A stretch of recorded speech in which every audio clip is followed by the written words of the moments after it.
ఈరోజు ఉదయం మా స్వగ్రామం అయినటువంటి హుసేన్పురంలో చౌడేశ్వర ఆలయం దగ్గర పూజ చేసుకొని బయటికి మళ్ళీ తిరిగి ఇంటికి వచ్చే సమయంలో సింగిల్గా నేను కూడా వస్తున్నాను. నలుగురు వ్యక్తులు వచ్చి నా పైన దాడి చేయడం జరిగింది.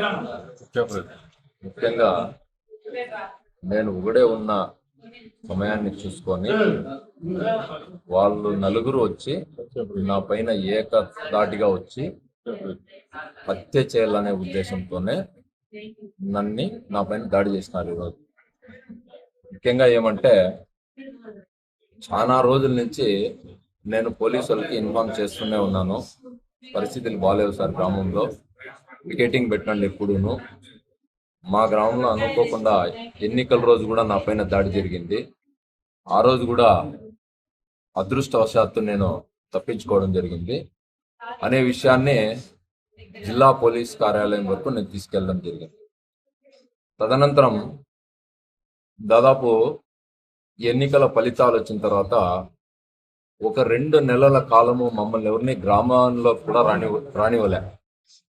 ఈ విషయాన్ని అప్పటి ఎస్పీ గారి దృష్టికి మా తల్లి గారు తీసుకెళ్తే కనీసం కంప్లైంట్ కూడా తీసుకోలేదు. అప్పుడు తర్వాత జరగంగా ఈరోజు ఉదయాన్నే నేను దేవస్థానానికి వెళ్ళి వస్తా అంటే ఖచ్చితంగా హత్య చేయాలనే ఉద్దేశంతోనే నా పైన దాడి చేయడం జరిగింది.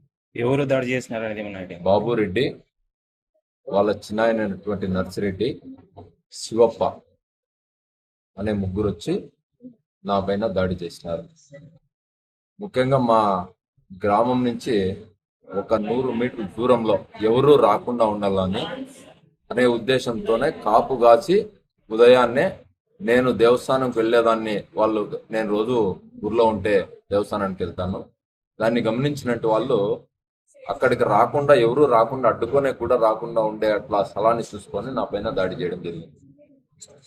తీవ్రంగా కట్టెలు తీసుకొని వచ్చి తీవ్రంగా దాడి చేసినారు. అంతలోపల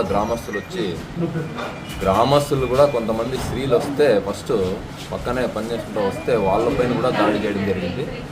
అని వాళ్ళు వచ్చి అడ్డుకోవడం వల్ల తెలుగులో న్యూస్ కి ఫాస్టెస్ట్ యాప్ ఇప్పుడు టోటల్లీ న్యూ అవతార్లో జస్ట్ 5 seconds లో కంప్లీట్ న్యూస్, సోషల్ మీడియాలో ట్రెండ్స్ కి one stop solution, live TV app, voice search option తో ఇప్పుడే డౌన్లోడ్ చేయండి లేదా అప్డేట్ అయిపోండి.